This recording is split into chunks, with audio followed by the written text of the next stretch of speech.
Meghan. I love what you're wearing, Erica. And your whole look is so cute. Thanks.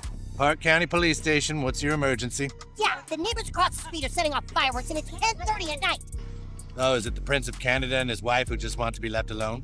Hi. I heard you weren't getting along with Dorit. I feel terrible. What? Where did you hear that? Damn it, now the prince is playing polo on the lawn. We are here because privacy is a basic human right. Grandmother, we've returned. Well, we're kind of packed. You snooze, you lose. How many more princes and his wives have to live in this nightmare?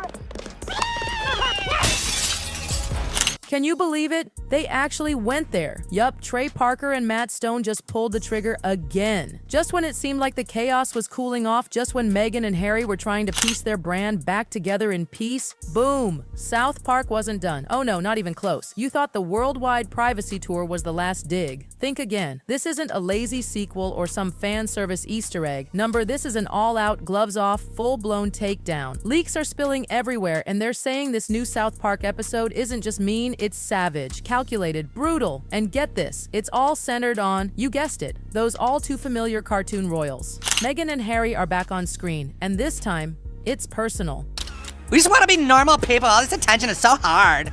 Isn't it true, sir, that your questionable wife has her own TV show and hangs out with celebrities and does fashion magazines? Sources inside the animation team? Oh, they're spilling tea. This new episode doesn't just follow up on the original roast, it nukes it from orbit. No recycled jokes here. South Park is slicing into everything the Sussexes have tried to rebuild. That whole lifestyle shift, the brand reboot, the we just want privacy thing, it's all on the chopping block. And they're not being subtle about it. We're talking cartoon Meghan on a literal throne made of wine bottles. Harry, he's clinging to a scroll that says spare two. And if that wasn't brutal enough, leaked storyboards scream one phrase over and over again: victim card mocked. Yup, that's the message, that's the joke, that's the punchline they're doubling down on. And honey Meghan, she's not crying for privacy anymore. She's out here waving a literal victim card like it's royal certification. Cartoon Harry just trails behind her like a confused puppy with a still spare sign, while the townspeople, they're done. The paparazzi, sleeping mid-shot. Even their dog has a trauma support vest on. It's ridiculous, it's petty, and it is so South Park. But this time, it's not just a jab at their contradictions. It's a direct hit on the entire game plan behind Meghan and Harry's public personas. I'm sorry, I'm just really stressed. We're completely out of money.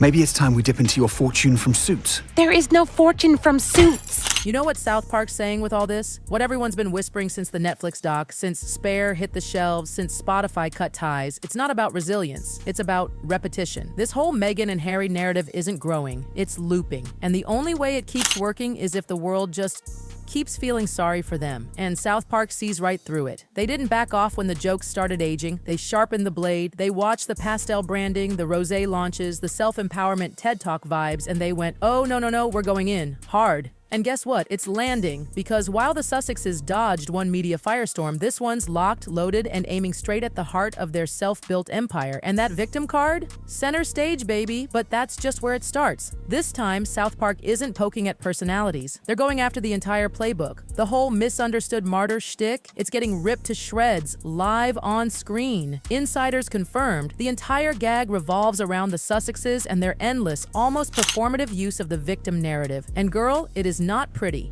Hey, can you two keep it down? Hey! You ever heard of a thing called privacy? In one scene that's already leaked, cartoon Meghan's holding a giant laminated card that reads, Victim Unlimited Use. She's sobbing into a wine glass the size of her own head, waving that card like she's at the VIP section of a pity party. The drama? Out of control. Harry's behind her, lost and dazed, still clutching his infamous spare parts measuring cup from the teaser. It's wild. And insiders say the creators thought their first privacy tour episode actually held back. Can you imagine? That was them pulling punches? Well, guess what? Meghan and Harry have given them a buffet since then. The failed Spotify deal, the rosé brand, the cooking show whispers, influencer flops, trademark chaos, even glitchy Instagram lives. It's PR disaster stew simmering away in real time. And instead of switching gears, Meghan's team doubled down. More vulnerability, more polish, same message. So South Park came for it all. Leaks describe one recurring gag, cartoon Meghan trying to swipe her victim card like a credit card. In a spa, in court, in a wine shop selling her own rosé. Each time, the machine flashes insufficient accountability, petty, savage, effective. Dad, do you have any cash for a cab? Oh, look, Grandma's on the money. I never noticed that before. And now, the internet is having a full-blown meltdown, in the best way. Victim card declined isn't just a punchline anymore. It's a movement, it's on t-shirts, it's a TikTok audio, it's a Twitter bio. Reddit is using it in arguments about literally anything. My boss made me stay late. Victim card declined. This joke left the episode and crashed headfirst into the culture, and the episode hasn't even aired yet. That's the real danger. It's not that South Park roasted Meghan and Harry. Again, it's that the audience is ready to laugh, ready to agree, ready to pile on. Even former fans are giving up. The Sussex storyline? It's stale, it's repetitive, it's boring, and South Park nailed it. Not with a press conference, not with a podcast. With one punchline, the victim card has officially been revoked, and this episode, it's just getting started. What are you suggesting? Well, I just think some people might say that your Instagram-loving wife actually doesn't want her privacy. Word is, after the original Privacy Tour aired, Trey Parker and Matt Stone had a little meeting. You know what they asked? Did we go far enough? Apparently, some thought yes, but Parker, he wanted more. He reportedly said, the victim thing writes itself. And from there, the sequel was born. Writers started digging through every interview, every podcast, every Instagram quote, and they found one golden thread. Meghan and Harry always frame themselves as misunderstood underdogs. The Oprah sit-down, Harry's book, Spotify drama, Meghan's soft pink rebrand, all of it the same emotional arc. So South Park built the response. They planned monologues, TED Talk parodies, entire scenes where cartoon Meghan gives inspirational speeches to villagers who look bored out of their minds. One leaked note said, "Frame her like an actor stuck in a loop of performative sadness." Another, "Turn pain into branding, then act surprised when people stop clapping." And Harry? He gets a different treatment. He's lost, dependent, desperate to keep the pity party going. Ooh, remind me to tell them the story about when I bought milk. I think you just told it. One storyboard? Oh, it's rough. It shows cartoon Harry literally Googling, "Oh, what happens if people stop believing me? Ouch." Then it cuts to him mid-therapy session. His therapist just gives up, mid-sentence, like even the cartoon therapist can't deal anymore. But here's where it gets real. South Park isn't just mocking them for cheap laughs. This time, it's a statement, a full-on breakdown of their brand. One Hollywood critic put it perfectly. The first episode popped the balloon. This one? It's burning down the hot air factory. Translation? You had your big emotional moment. You got the world to listen. But now, you're still talking like no one ever did. And that's the trap South Park set. Because when your whole identity is speaking your truth, silence feels like guilt, and speaking feels like overcompensating. South Park's writers, they wrapped the whole episode around that exact contradiction. Then came the leak. No trailer, no press release, just a low-res image dumped into a Discord channel. And bam, chaos. Cartoon Meghan, sitting on a throne made entirely of shattered wine bottles, each one labeled with one of her brand fails: Pearl, Spotify, archetypes, all glittering in pink glass in her lap, a scroll that reads Duchess of Influencing, and the face. Oh my God, the face. Frozen mid-sob, eyes bulging, one hand clutched to her chest like she's winning the Martyr of the Year award. In the other hand, that now iconic victim card raised high like a crown. It's brutal, it's mean, it's so very South Park. And guess what? That was just the beginning. Yeah, nobody gives a shit. Will you two just shut up and go away? Within hours, more storyboards leaked, cleaner, sharper, more detailed. This wasn't a fluke. These were real production materials. Cartoon Harry's shown crouched in a therapist's office. Behind him, a crooked banner, "Still Spare." He's holding a baby bottle labeled Validation. You cannot make this up. Even the background is savage. Shelves stacked with unopened wine bottles, each tagged Unfinished Projects. Reddit lost its mind. TikTok creators jumped in. Twitter blew up. People weren't just reacting. They were building on it. Some made memes pairing the images with clips from Harry's audiobook. Others added sad piano music and Meghan's real voice over cartoon breakdowns. And the new viral catchphrase, "Victim card declined." But the real pain? It wasn't from critics. It came from ex-fans. One user posted a side-by-side of cartoon Meghan and her real Vogue shoot, captioned, "The branding was already satire. South Park just noticed first." Another tweet said it all. "I used to think South Park went too far. Now, I think they went easy the first time." And at Archewell, full on panic.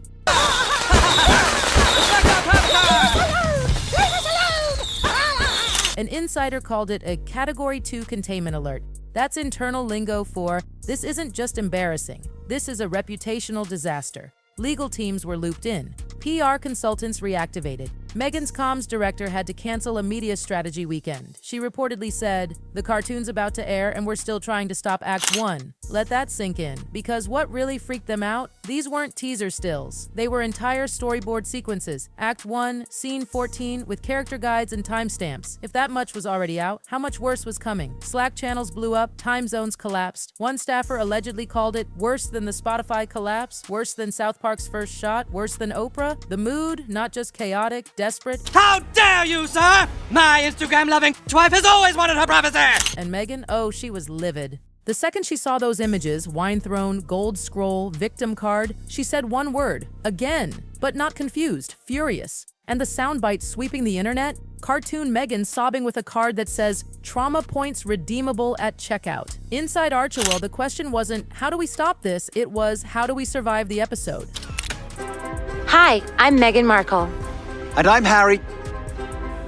Harry. and we're royally screwed. Sources say Meghan's legal team got to work drafting fresh cease and desist letters, not just to South Park Studio, but to platforms that reposted the leaks. But they hit a wall. One lawyer reportedly said, you can't unring a bell, especially when that bell is a meme with 3 million views. Someone floated the idea of Meghan posting a vague, elegant statement, maybe something like, we continue to focus on empathy despite mockery. Or disappointed in the normalization of cruelty. But no, advisors shut it down fast. Why? Because responding confirms the power of the joke. You play by their rules, one PR expert warned, and they've already written the ending. Distraction ideas were tossed around. Launch a charity campaign, fast-track a podcast. But anything Meghan posted now would just become more meme fuel. And then someone finally said what everyone was thinking. They're not parodying us, they're baiting us. That's what South Park does. They wait for you to flinch. Meghan, she can clap back, stay silent, it doesn't matter. Either way, she's walking straight into the punchline. And reportedly, South Park hasn't even played their final card yet. The memes, they exploded. Auntie Meghan, hello! Oh, I've missed you!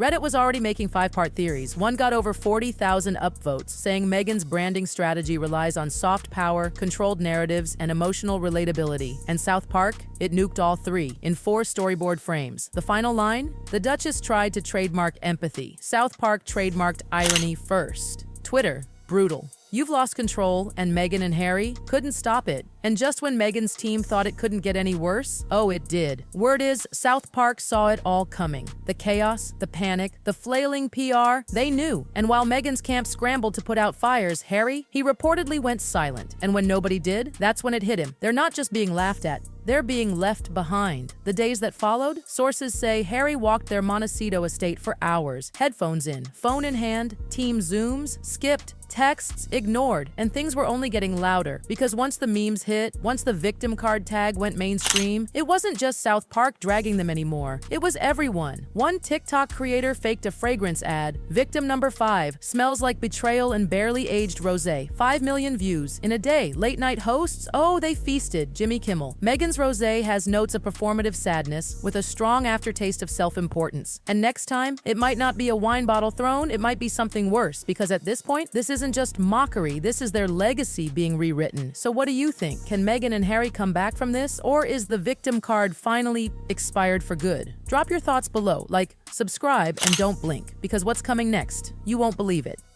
You won't believe it.